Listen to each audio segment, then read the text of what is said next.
Welcome to the Burgundy and Gold Knuckleheads podcast. As always, you know who's riding shotgun, like I say every week. It's my main man, Reggie. What's going on, Reg?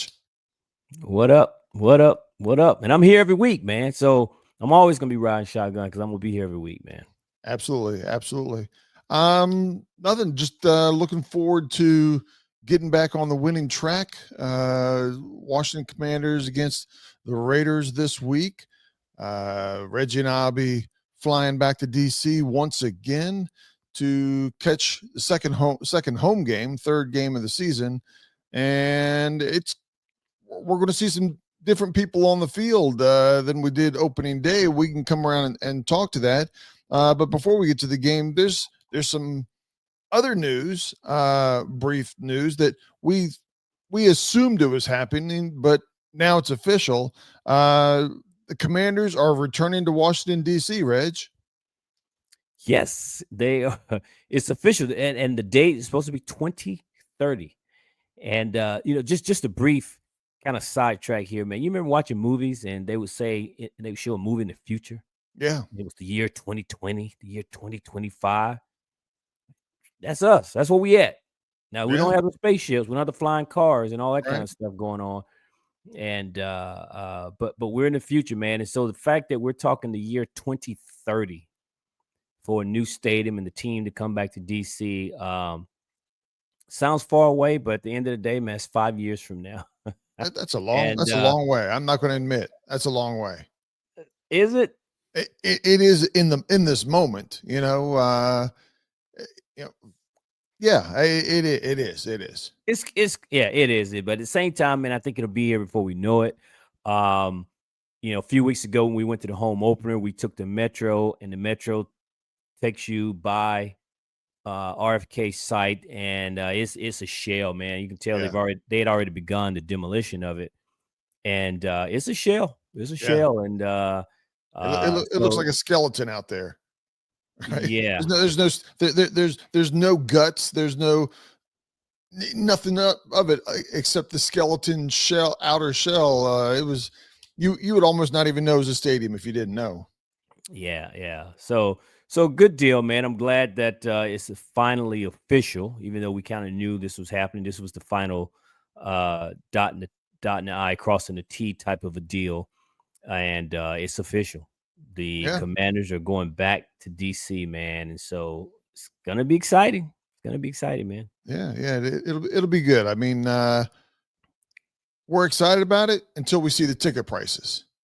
All right, then we might be tapping the brake. We'll still have excitement, but we might have excitement.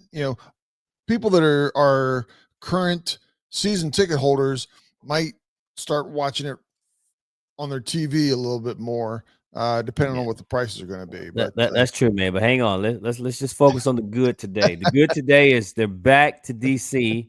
yes, And that's what we're happy, and that's what we should be celebrating today. The ticket prices and all that, that's coming. yeah, That's coming. that's what ownership is celebrating, right? Yeah, That's what they're yeah. celebrating today. We're just glad Absolutely. they're back in DC. Um, but yeah, along with returning to DC, I mentioned the upcoming game and different faces we're going to see. One of the faces we're going to see is an old face, an old familiar face. Speaking Uh, of returning to DC, right? yeah, returning to DC.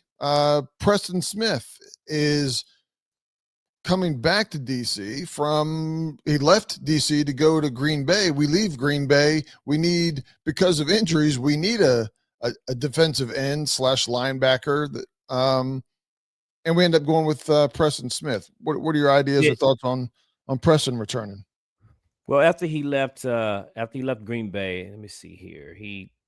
And he played well. It was ironic that playing in Green Bay, we were like, where was this guy in Washington? Yeah, But he continued to solid improve player.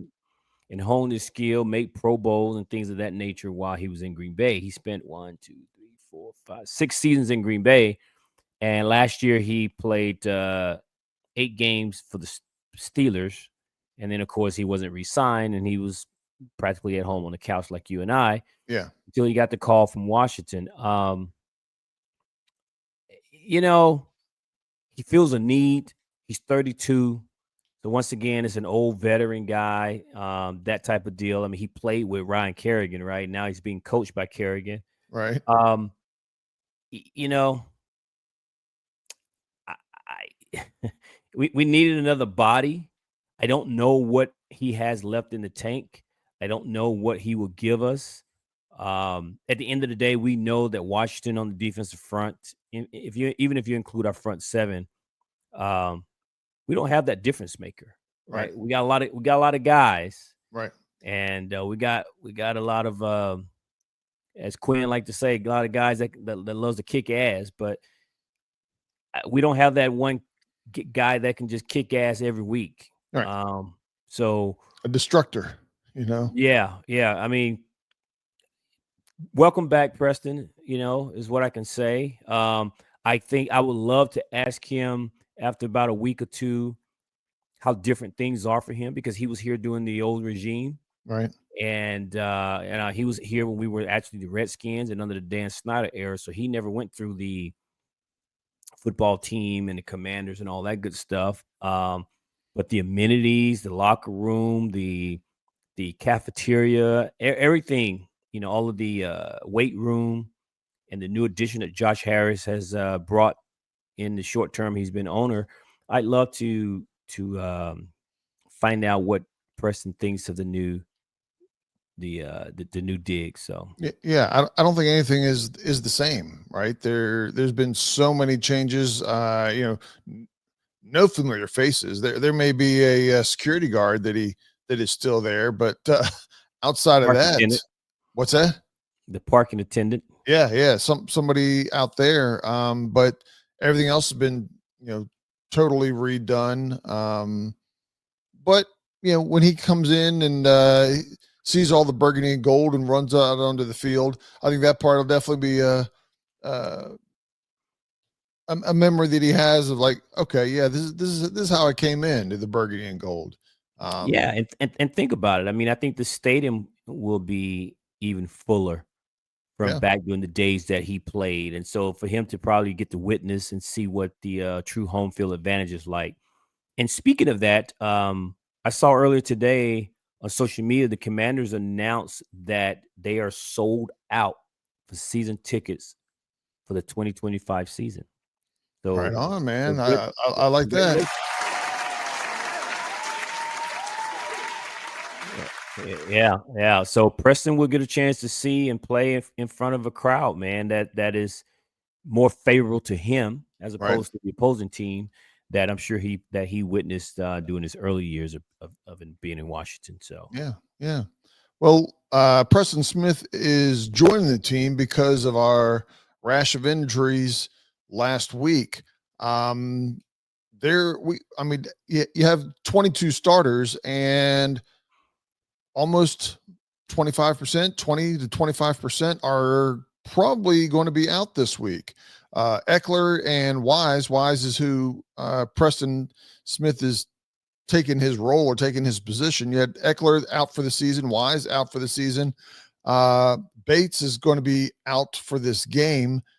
Noah Brown is out for this game. And I would say this is my estimate, slightly better than 50-50 chance that Jaden Daniels will miss this game and Mariota will get the nod on Sunday. So that's five starters. Three on offense and two on defense.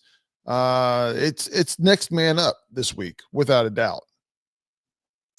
yeah, and I know that's the mantra in sports. But for guys to be role players and backups, they're role players and backups for a reason. They're just not as good as your every down starter. Um, that being said, could they win this game? Possibly. Um, but I will say when Mariota played last year, and he did well. He did well in the backup role, He right? did. He did. But when he played, there the team was better offensively. And through the first 2 weeks, we've not looked good offensively. And I don't know how the offense is going to look even with Mariota because Mariota can run, but Jayton was faster. Mariota can throw the ball, but Jayton is the better thrower of the ball. And so with those types of things, the offensive line is still there, but they've not been able to protect to the level in which we all expect them to be. So how would things look with Mariota under center, other with Jayton Daniels? Because Jayton hadn't looked great under center. And keep in mind, Mariota missed practically all of training camp. He was dealing with tendonitis in his Achilles, right? And so you don't want that to rupture and pretty much be out for the year, just like now Austin Eckler is about to will be. But they pretty much sat him down, and we heard this old banked reps thing and all that type of stuff, but Well, he's not played. He was practicing though. He just wasn't. No, no, he was part of walkthroughs and things, man, but he pretty much sat down. No preseason, no nothing. Remember, it was the Sam Hartman and Josh Johnson show during the preseason because Well, Jayton I didn't know play. during the games, but I thought during practice he was involved. Not at the first half, but the back half. He's doing walkthroughs, brother. Okay. And so this guy's not really played any football, and when he's coming in to hopefully give the team a spark for a team that's not played well through 2 weeks. And I'm not trying to be a Debbie Downer here. It's just that I think we need to temper our expectation because this isn't last year's. This isn't last year's team. The team isn't playing like last year. And oh, by the way, we have a different and harder schedule. Right. So let's temper the expectations a little bit on the Marcus Mariota train. Oh, without a doubt, without a doubt. He's a backup quarterback for a reason. If he wasn't, he would be potentially starting somewhere. I mean, I think he's a very solid backup quarterback, probably better than 3/4 of the backups out there. I would prefer to have Mariota. But again, compared to Jaden, it's a step back. For But sure. on the for the Raiders, they struggled last week offensively as well. They put up 218 yards total. Only kicked 3 field goals in their loss. And they got a couple guys that are that are really talented, and you got a couple guys that could be talents. Geno Smith is there now with the superstar tight end Brock Bowers, and then you got their rookie Ashton Gentry, who hasn't done anything special yet. Let's hope his first week of doing something special isn't week 3. But I mean, that was a top 10 pick, wasn't it? Yes. And Yes. you go after running backs when this league doesn't give as high priority overall. There are exceptions, but overall to running backs, to make a running back a top 10, you expect him to be a difference maker. So far, he hasn't been. Doesn't mean he can't be or he won't be. Is it him? Is it the offensive line? Is it the teams that they're playing? We will find out. But on the defensive side, you have Max Crosby, who you know eh, we saw what Micah Parsons did last week, and the chaos that he caused. Let's hope that we have a little bit better plan for Max Crosby because he too can be a disruptor. Yeah, yeah, for sure. And a lot of people have, a lot of folks have opinions about these NFL players, right? And those guys sitting on the couch, we talk about these guys can't play, this guy sucks, and all those types of things, man. But you got to understand, this is the 1% of the 1%ers, right? Yeah, And everybody is uber talented at that level, and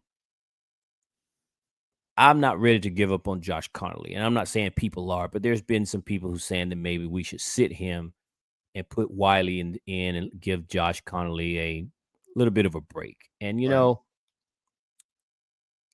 and the reason they're saying that is because he's leading the league after 2 weeks in pressures allowed. I think right. he's got nine or 11. I can't remember the stat. And people have to understand this kid changed position. He went from the left side to the right side, and everything. So everything is reverse and opposite. And then you start out with uh the defensive front of the Giants. You know, Brian Burns, Abdul Carter, right? And then you follow up with week 2. Oh, and it's a short week, by the way, with the defensive front for the Green Bay Packers with their star defensive lineman, edge rusher, linebacker, Micah Parsons.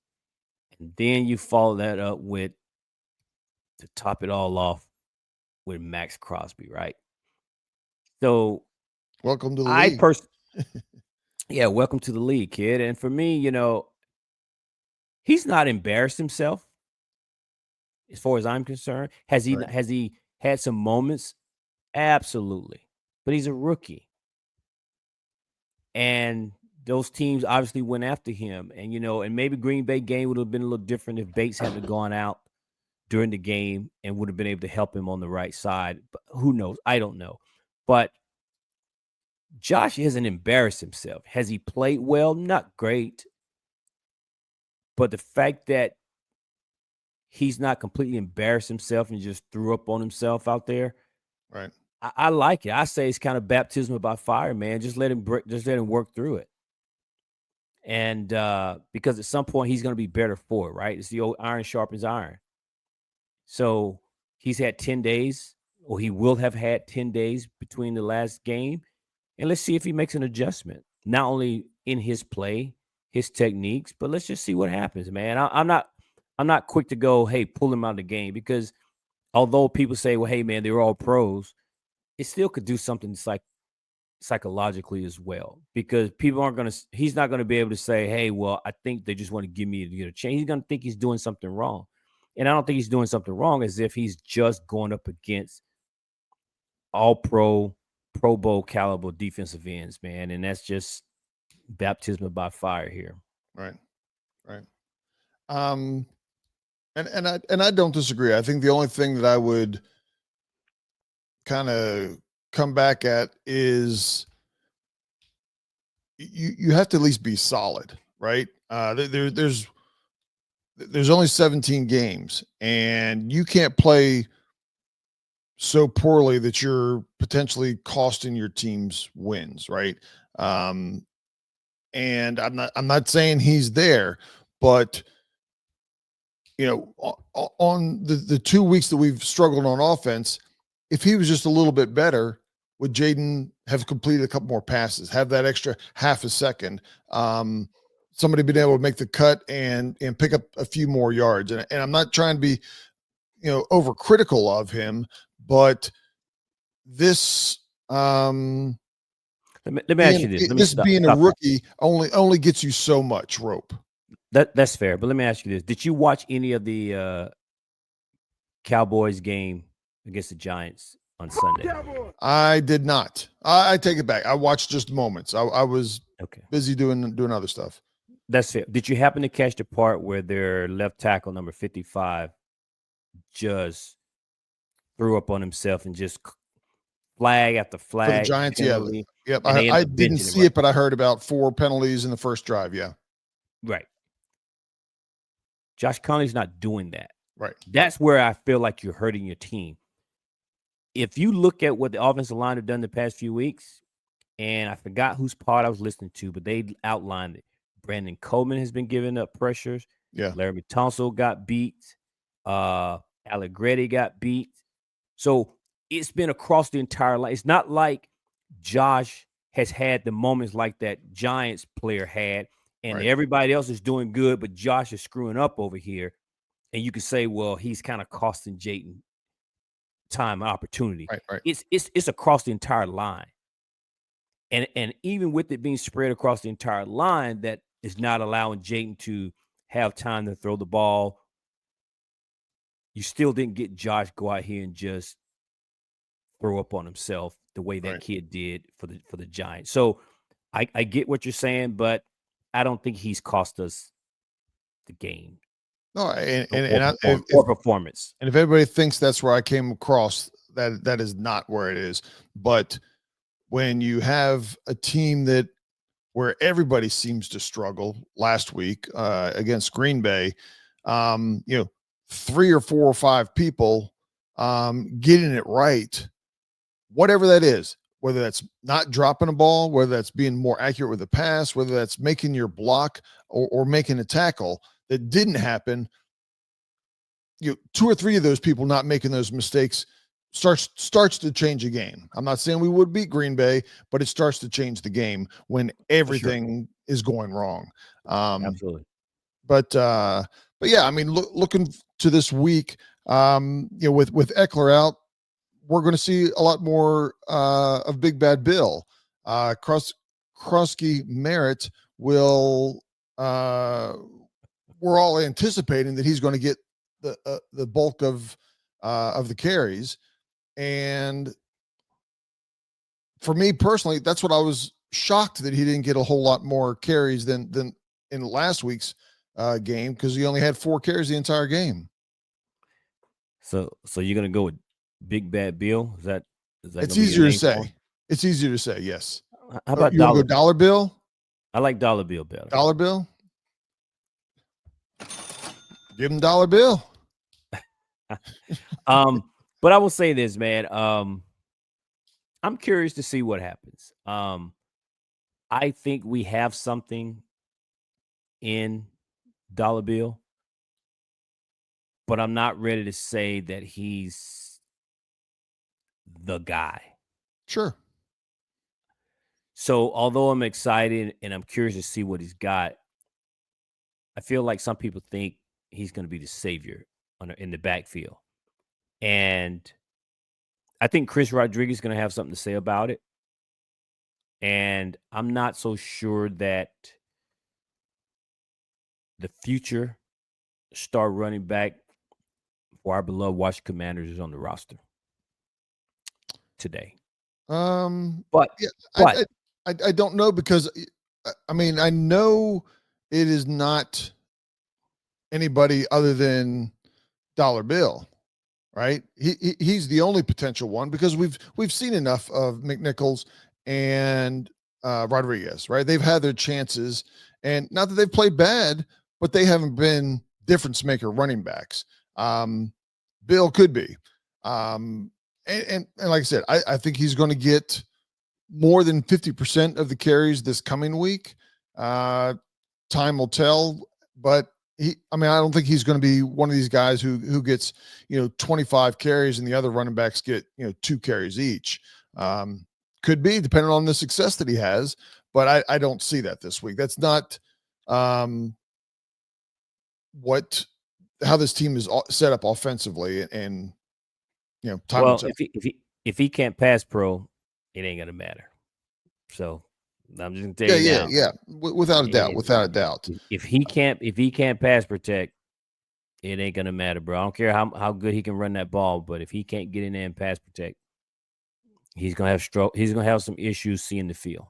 Well, and it can't be that he's so bad that when you see that he's in, that it's a run, right? If he can't pass protect over time, you're going to realize, oh, he's in the game. We know that they're running the ball because he does such a bad job at pass protection, that it kind of tips your hand of what you're doing.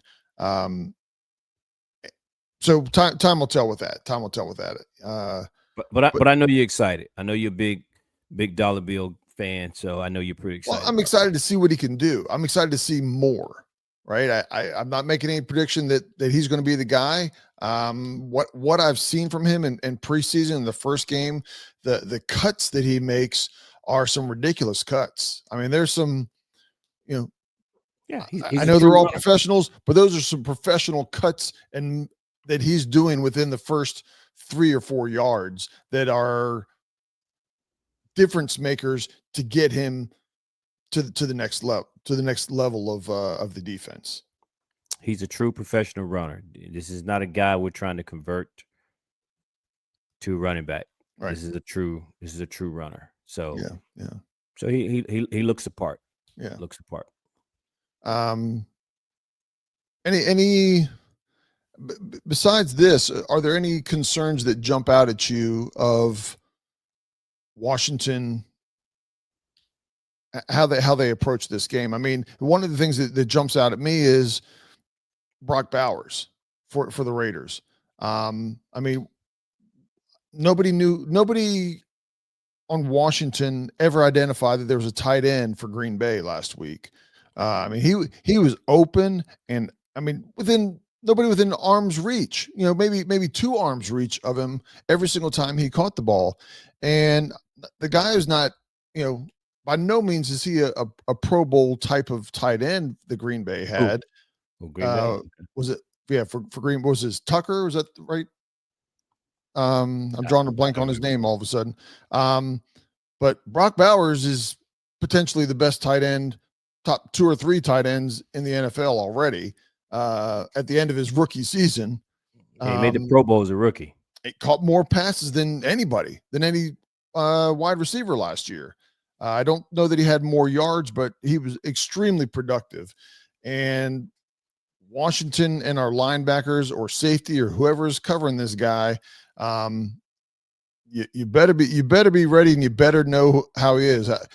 We there are games where you play the Ravens, and you got somebody that always keeps an eye on Lamar Jackson. Man, you better keep an eye on Brock Bowers. Uh, Different Yeah, yeah. position, different way you got to cover and contain him, but you better know where he is at all times, even when he's on the I sideline. I have to believe that Bowers is going to get his numbers right, but Yes, he didn't play very well last week. He was questionable for the game. He had an injury. Only caught 5 passes for 38 yards last week and 0 touchdowns on the Monday night game against the Chargers. Right, so he's coming off a Monday night game, which is essentially kind of a pseudo short week, right. coming to DC, and I don't know how well he's healed up. He could still be banged up a little bit. But one thing for certain is Washington will have to be mindful of Pro Bowl tight end. You can't just, I mean, you got an unknown guy. At least nationally, he was unknown in Green Bay, and he had a career night. And so you have to watch for a guy like Brock Bowers. Even if he's not 100% on Sunday. But I suspect that they'll pay some attention to him, Yeah, right? So I'm not worried about that. What I am a little more concerned with is that the Raiders' defense. Now, granted, it's just do two games, but they're fourth in rushing allowed, right? So their run defense, their passing defense, they're 31st, but run defense, they're fourth, and I'm a little concerned about that because again, if we can't establish the run game, then we know how that's going to impact our passing. And again, without having that stud runner, offensive line being a little inconsistent, will that unfold the same way where Washington can't run the ball? You get a game where your running backs combine, get 12 carries and that type of thing, and you're just standing back there being one dimensional. And whether that's Jayden or Mariota, and you're obligated to just pass the ball. So that would be my big concern: is can Washington establish the run game Sunday against the Raiders uh, defensive front? and I think that kind of starts off with trying to do it right. Last week we had 12, not counting Jaden Daniels, we had 12 carries total. The game wasn't out of hand, even though Green Bay was controlling the game. I'll admit that they controlled the game most of the game. Score wise, you were never at a point that you had to get away from the run, but for whatever reason, Cliff decided that passing the ball more often was the way we were going to get back in the game, even though we didn't have any. We had way too much pressure and people were dropping the ball, and Jaden was not accurate um, compared to how he normally is in previous games. Um, it ultimately, spelled a bad offensive performance. Yeah. So, And again, at the time of this podcast, we still don't know. Marcus Mariota did the presser today, not Jayden. And Marcus took, obviously all the reps because again, they're not allowing Jayden to do all of the running and things, given sure, that he has a knee injury. So, this could still be a little bit of gamesmanship. Um, they're not going to tell you Jayton's status until they absolutely have to. Otherwise, you force not Green Bay, Las Vegas on a short week to have to game plan for two guys. right, Right? They're already trying to get together a game plan for Washington. Um, is it Jayton? Is it Marcus? We don't know, and so they have to put together a game plan for both. And so I don't think we're going to know about Jayton until the very end. I personally suspect that he will sit out. That's just me. I got no insider information to that. That's just my gut feeling. sure, sure. Um, with all that being said, is it time, Reggie? It's time. Everybody's favorite segment, at least it's Reggie's. What's your name? What's your number? It is not a prediction of a score. It is a confidence level of where you think, how confident are you that Washington is going to walk away with a win? Might be 1 point, might be 3 touchdowns, but how confident are you that the Washington is going to walk away with a win? Reg, I'll give you the stage. Okay, well I'll keep it short and sweet, man.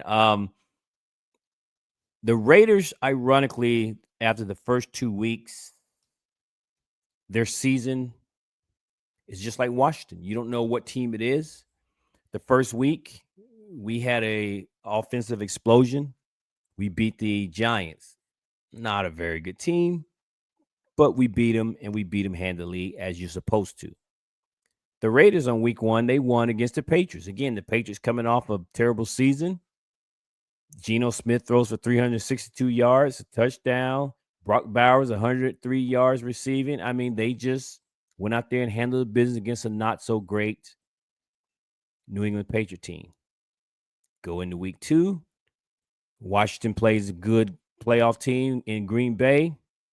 We know how that ended. Didn't perform very well.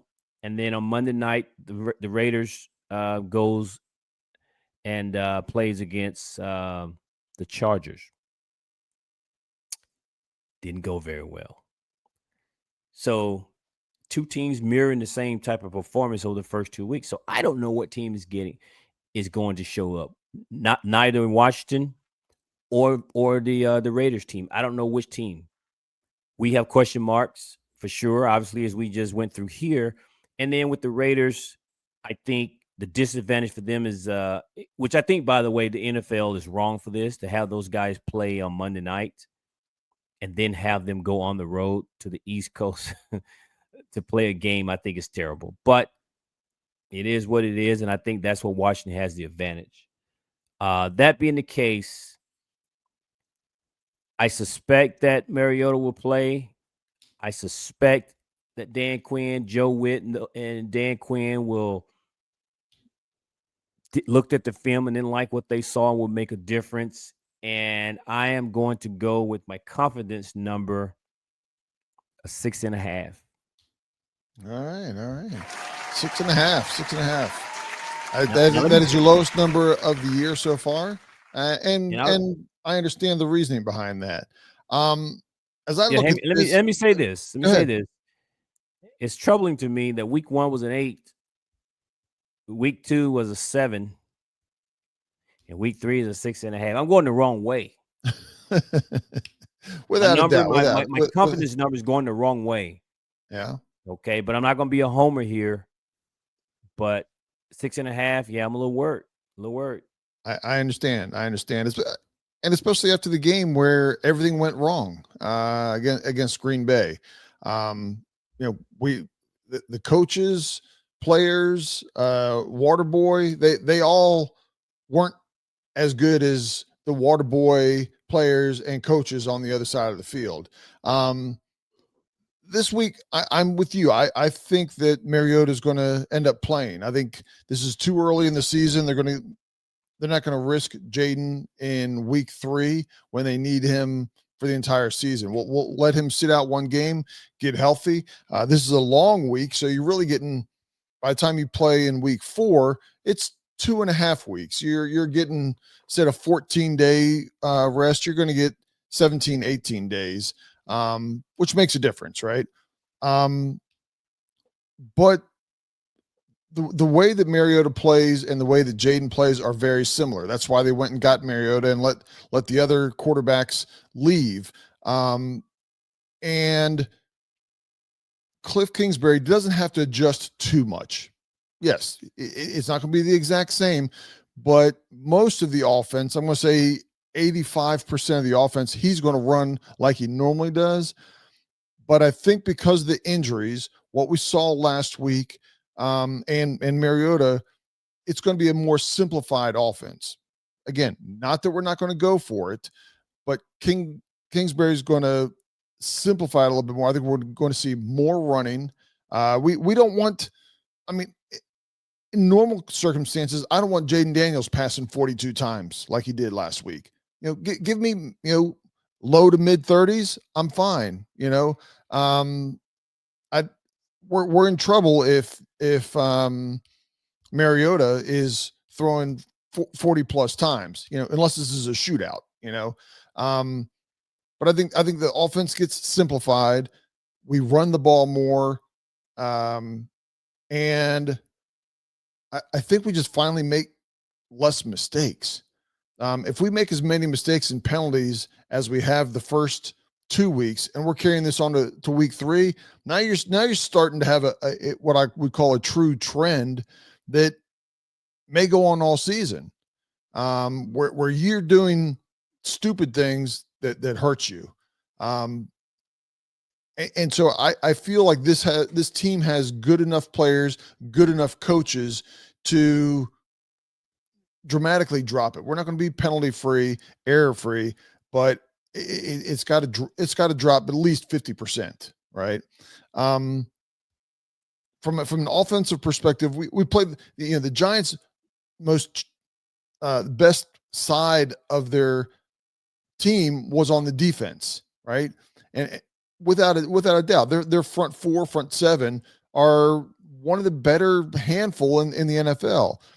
Packers defense was better than their offense. Not knocking their offense, but that's a tough defense that they have there. And again, where we struggled. I don't think the Raiders defense is as good as what we've seen the first 2 weeks. I'm not discounting Max over there, but as a unit, they're not as good as what we have. I think we're facing a softer defense. We're going to simplify it. We're going to run it, and I think we're going to see success. With all that being said, my confidence score is also a 6.5 that I had written down prior to starting this segment. So 6.5 for Reggie and myself. We're not in sync to this degree all the time, but this week we are in sync at 6.5 by the Knuckleheads. Okay. So okay, man. All right. Well, 6.5. And look, man, I think that's valid. I think unfortunately, I think this game can go either way. Before the season, I predicted this to be a W. Of course, I didn't think we'd be dragging ourselves into week 3 the way we are, but I still think if we're going to be the team that we think we are, then this is the kind of game you win. You gut it out. It may be ugly, but you gut it out. You win it. Yep. You all the guys that are stepping up and coming into play, they got to get it done, man. But I think we can get this game and get to a 2-1 record. I think so too. But we will find out on Sunday. As you see this, we'll put this out on Twitter. The segment. Give us your name. Give us your number out there on Twitter. Tell us what your number is. We used to get a little bit of feedback, but we haven't been getting a lot of feedback anymore. But hopefully we'll get some feedback and what people think. We've got a friend of ours that is at the bar. He's either a 1 or a 10. There's no in between. And hey, he knows it. He acknowledges it. And we expect it when he goes to give his number. It's a 1 or it's a 10. So It's ridiculous. But I anyway, don't disagree, but it works for him. yeah. But Well, anyway, well, you got we'll be anything else, back. We'll Reds? be at. Nope, that's all I got, man. We'll be back to give a reaction and post game to the Raiders game, and hopefully we're going to be in a better mood than we were after Thursday night's game. Without a doubt. So we appreciate everybody listening, tuning in, and until next time, y'all, peace out. Peace out, knuckleheads.